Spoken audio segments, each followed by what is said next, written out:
64,000 is the median number of words per book. Average person reads about 200 words per minute. Simple math will tell us that is one book in 320 minutes. To accomplish this in 7 days, numbers say you would have to read for 45 minutes a day.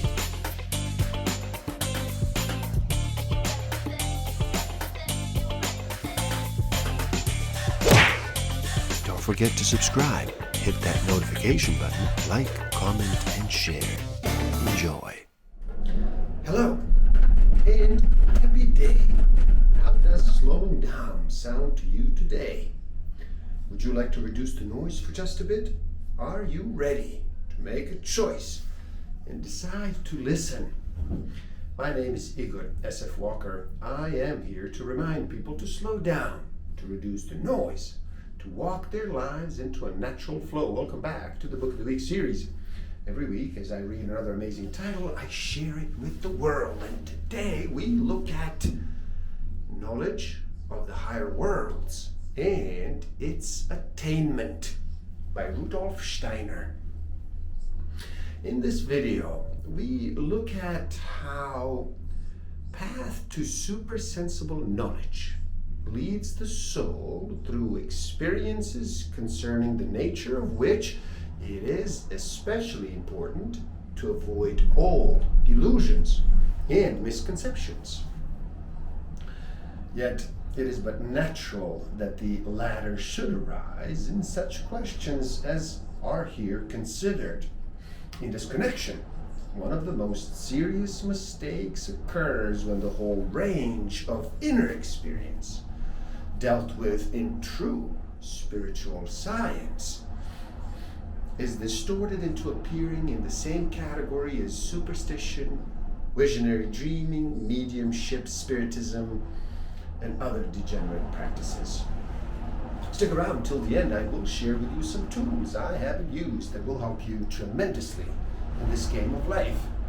Discover a way to find out what actually motivates you, what innate human need is driving all of your decisions and your behavior. I will share some tools to improve your self-awareness, social awareness, self-management, and relationship management. Our civilization tends more towards critical judgment and condemnation than toward devotion and selfless veneration. Our children really criticize far more than they worship. But every criticism, every adverse judgment passed disperses the powers of the soul for the attainment of the higher knowledge in the same measure that all veneration and reverence develops them. In this, we do not wish to say anything against our civilization. There is no question here of leveling criticism against it. Man could not have ever attained the science, the industry, the commerce, the right relationships of our time had he not applied to all things the standard of his critical judgment. But what we do have thereby gained in external culture, we have had to pay for with a corresponding loss of higher knowledge of spiritual life. It must be emphasized that higher knowledge is not concerned with the veneration of persons, but the veneration of truth and knowledge. It is not easy at first to believe that feelings like reverence and respect have anything to do with cognition. This is due to the fact that we are inclined to set cognition aside as a faculty by itself, one that stands in no relation to what otherwise occurs in the soul. In so thinking, we do not bear in mind that it is the soul which exercises the faculty of cognition. And feelings are for the soul what food is for the body. And in spiritual science, everything depends upon energy, inward thoughtfulness, and uncompromising sincerity with which we confront our own selves, with all our deeds and actions as a complete stranger. The golden rule of true spiritual science. The golden rule is as follows: for every one step that you do take in the pursuit of higher knowledge, take 3 steps in the perfection of your own character. The forces at work in the world are both destructive and constructive, and the destiny of manifested beings is birth and death. The seer is to behold the working of those forces and the march of destiny. The veil enshrouding the spiritual eyes in ordinary life is to be removed. But man is interwoven with these forces and with his destiny. His own nature harbors destructive and constructive forces. His own soul reveals itself to the seer as undisguised as the other objects. He must not lose strength in the face of this self-knowledge, but strength will fail him unless he brings a surplus on which to draw. For this purpose, he must learn to maintain inner calm and steadiness in the face of difficult circumstances. He must cultivate strong trust in the beneficent powers of existence. He must be prepared to find that many motives which had actuated him hereto will do so no longer. He will have to recognize that previously he thought and acted in a certain way only because he was still in the throes of ignorance. Reasons that influenced him formerly will now disappear. The knowledge and proficiency conferred by initiation cannot be obtained in any other matter, except in some far distant future after many incarnations, by quite different means and in quite a different form. The initiate of today undergoes experiences which would otherwise come to him much later, under quite different circumstances. The secrets of existence are only accessible to an extent corresponding to man's own degree of maturity, and for this reason alone, the path to the higher stages of knowledge and power is beset with obstacles. I must certainly do everything I can for the training and the development of my soul and spirit, but I shall wait patiently until higher powers shall have found me worthy of definite enlightenment. If this thought becomes so powerful in the student that it grows into an actual feature of his character, then he is treading the right path. This feature soon sets its mark on his exterior. The gaze of his eye becomes steady, the movement of his body becomes sure, his decisions definite, and all that goes under the name of nervousness gradually disappears. Rules that appear trifling and insignificant must be taken into the account. Patience has the effect of attraction. Impatience, the effect of repulsion on the treasures of higher knowledge.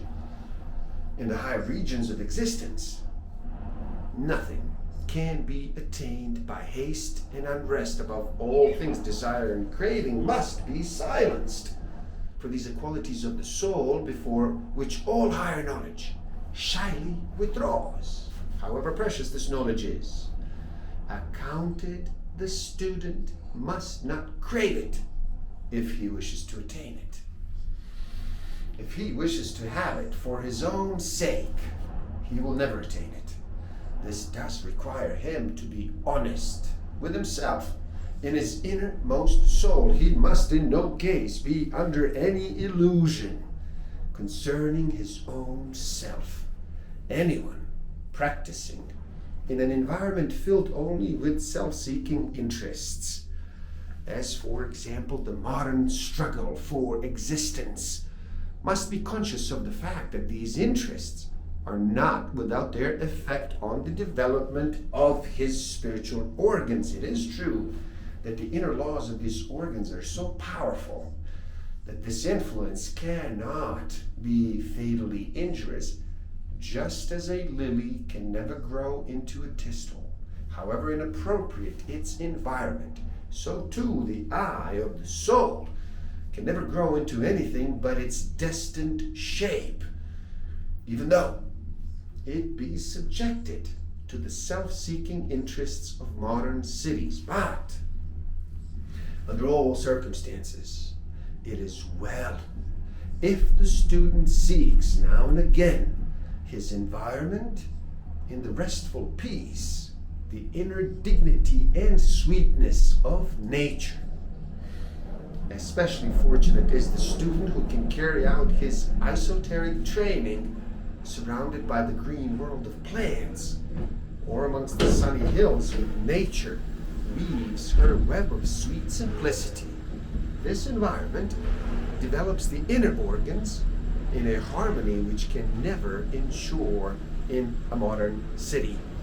More favorably situated than the townsman is the person who during his childhood at least had been able to breathe in the fragrancies of pines, to gaze on snowy peaks, and observe the silent activity of woodland creatures and insects. Yet no city dweller should fail to give to the organs of his soul and spirit, as they do develop, the nurture that comes from the inspired teachings of spiritual research.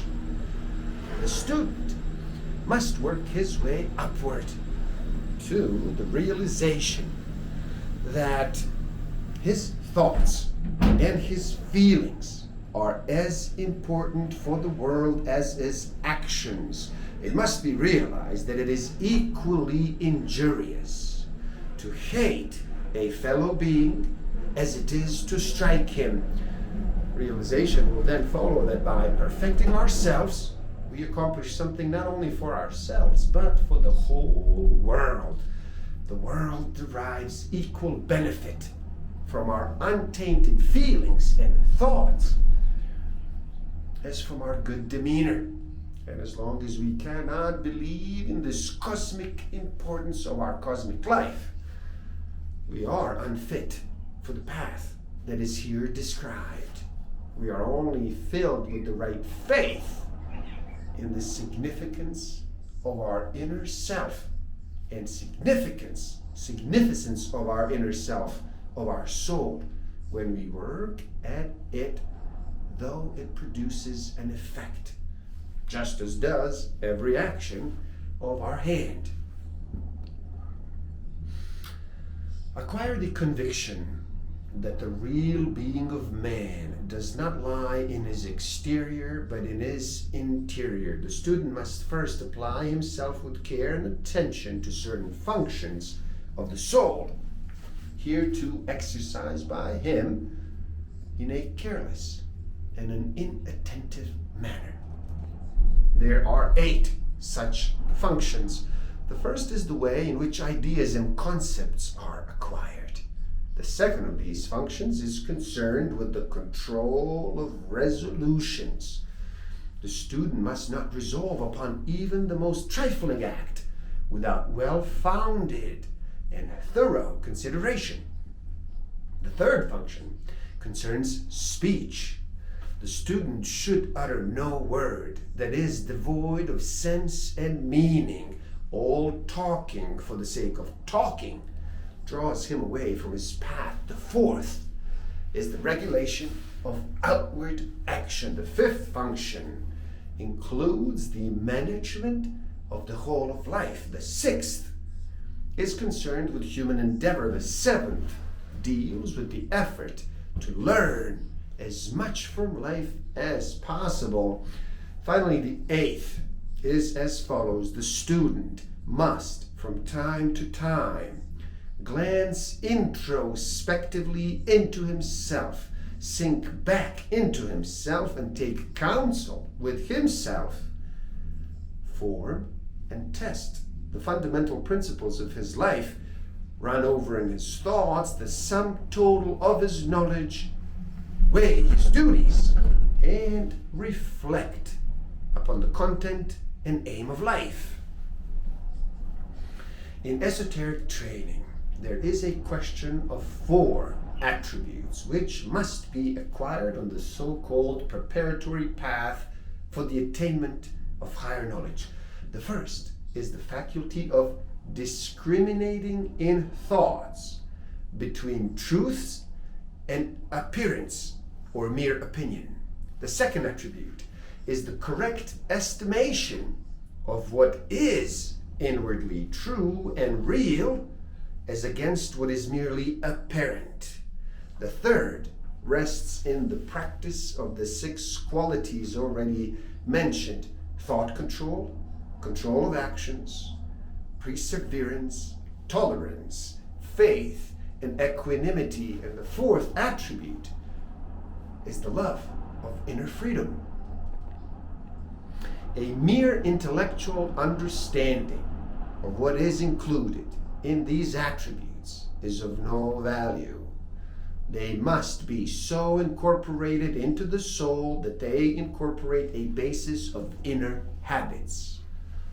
The brain of the higher clairvoyant divides into 3 independent active entities: the thought brain, the feeling brain, and the will brain. Thus, the organs of thinking, feeling, and willing become individualized. Their connection henceforth is not maintained by laws inherent in themselves, but must be managed by the awakened higher consciousness of the individual. This then is the change which the student observes coming over him. No connection arises of itself between an idea and a feeling or a will impulse unless he himself provides one. No impulse urges him from thought to action unless he himself in freedom give rise to this impulse. There are the 3 ways of error into which the student can stray. Number 1, exuberant violence of will. Number 2, sentimental emotionalism. And number 3, cold, loveless striving for wisdom. For upward observation, and also from the ordinary materialistic and medical standpoint, anyone thus gone astray is hardly distinguishable, especially in degree, from an insane or at least a highly neurasthenic person. Of course, the student must not resemble these. It is essential for him that the 3 fundamental soul forces, thinking, feeling, and willing, should have undergone harmonious development before being released from their inherent connection and subordinated to the awakened higher consciousness. When the student has recognized all the elements from which he must liberate himself, his way is barred by a sublime luminous being whose beauty is difficult to describe in the words of human language. This encounter takes place when the sundering of the organs of thinking, feeling, and willing extends to the physical body, so that their reciprocal connection is no longer regulated by themselves, but by a higher consciousness, which has now entirely liberated itself from physical conditions. The organs of thinking, feeling, and willing will then be controlled by supersensible regions as instruments in power of the human soul. The latter, thus liberated from all physical bonds. No one should expect the occultists of the White Path to give him instructions for the development of his own egotistical self. they do not take the slightest interest in the felicity of the individual man. Each can attain that for themselves. And it is not the task of the white occultists to shorten the way, for they are only concerned with the development and liberation of all human beings and all creatures. Their instructions, therefore, deal only with the development of powers for collaboration in this work. Thus, they place selfless devotion and self-sacrifice before all other qualities. They never actually refuse anyone, for even the greatest egotist can purify himself. But no one merely seeking an advantage for himself will ever obtain assistance from the white occultists, even when they do not refuse their help. He, the seeker, deprives himself on the advantages resulting from their assistance. Anyone, therefore, really following the instructions of the good occultists will, upon crossing the threshold, understand the demands of the greater guardian. Anyone, however, not following their instructions can never hope to reach the threshold. Their instructions, if followed, produce good results or no results. For it is no part of their task to lead to egotistical felicity and a near existence in the supersensible worlds. In fact, it becomes their duty to keep the student away from the supersensible world until he can enter it with the will for selfless collaboration. And there you have it. Knowledge of the higher worlds and its attainment. Please do help out. It is easy. Simply like this video so more people can enjoy it. Share it too and spread the word. Leave a comment and share your thoughts. Subscribe to my channel and stay up to date. And the link to this book is in the description below. So buy it and read. Never stop learning, especially learning about yourself and nature. So gift yourself by taking the free human needs test on my website. Find out what actually motivates you, what innate human need is driving all of your decisions and your behavior. And if you feel you are ready to improve your self-awareness, social awareness, self-management, and relationship management even further, do check out my Master of Life Awareness program. The links are in the description below. Thank you. Love and respect.